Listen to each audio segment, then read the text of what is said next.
Today we are answering a very commonly asked viewer question, and that is how to keep your pipeline full. So we are going to talk about real estate lead generation, how to always have your pipeline full, just anything regarding that topic.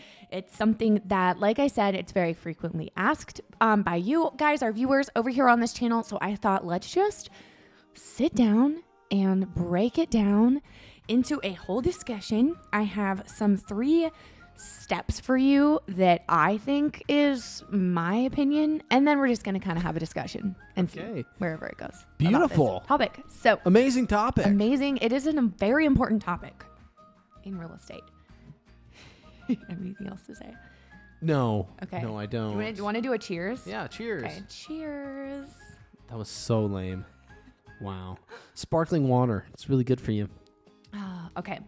So, by the way, if you're listening to this on YouTube, like as a YouTube video, you are now able to listen to our show as a podcast on YouTube. So feel free to head over to the YouTube podcast version and you can watch it over there, or just like listen, I guess, over there. Might be more convenient as If well. you're anyone like me, you listen to a lot of podcasts, whether it's in your car, in the sauna, in the hot tub, or going to bed. Podcasts generally are really good for you. And I love it because of the visualization aspect of it. Oh yeah. I like to visualize not only what the speaker looks like, because that's always fun to do. I always get that funness whenever I meet my out-of-state clients. I know. You never know. We what they're talk gonna on the be phone for like months at times, and then we get to finally see it at the showing, and that's what you look like, even though we all have this picture of what someone looks like.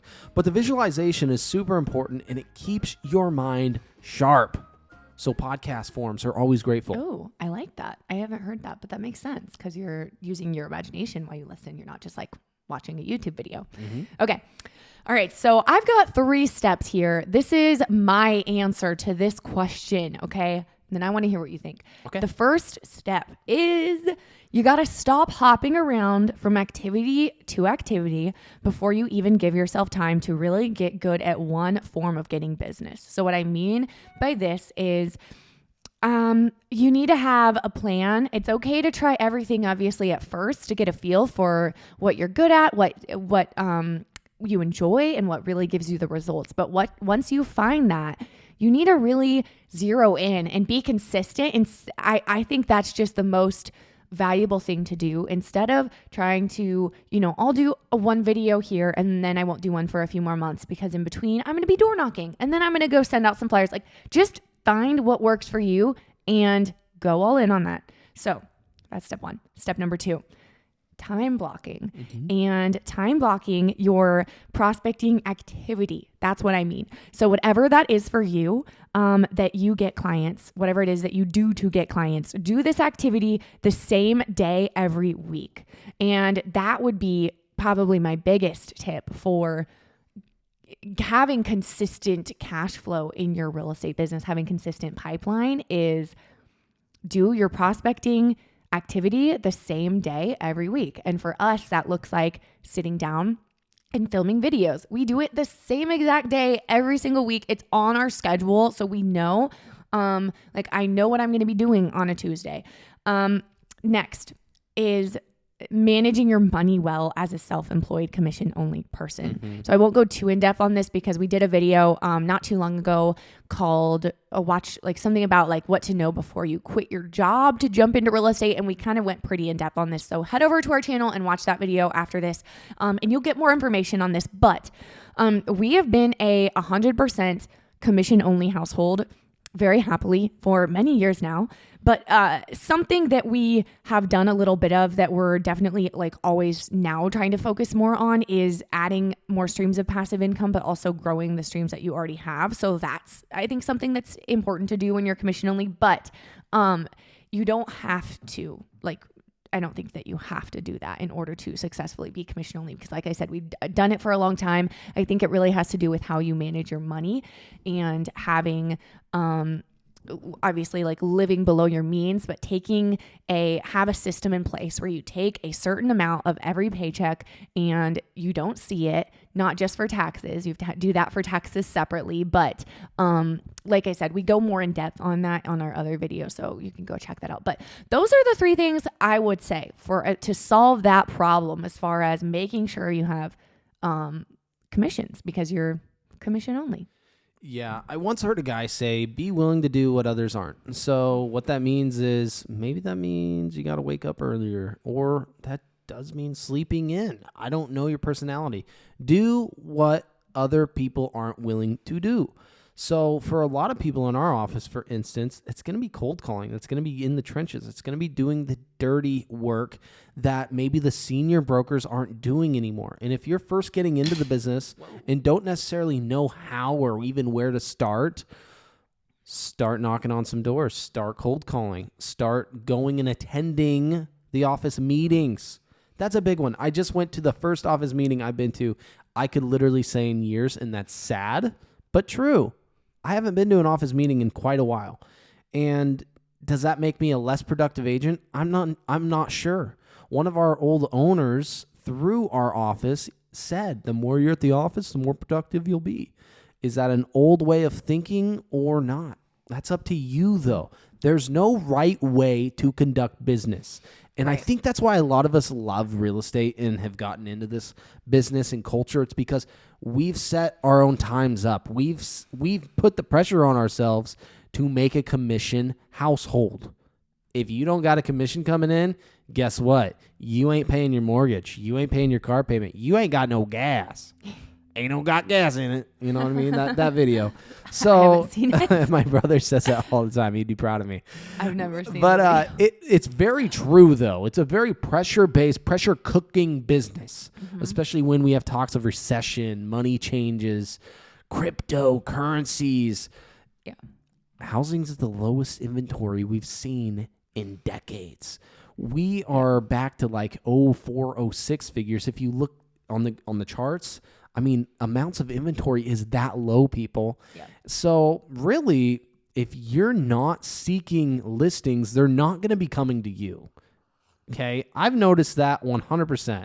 And being in the for sale by owner industry, it's been even harder, because why would I list with you being for sale by owner? In some cases, I can sell it on my own. There's such a lack of listings. People are getting away with it. Right. So think about that, people. Do what others aren't willing to do. Now, I love what Mariah did point out in Clarify, is there are all types of ways of prospecting. Yeah. Pick 3.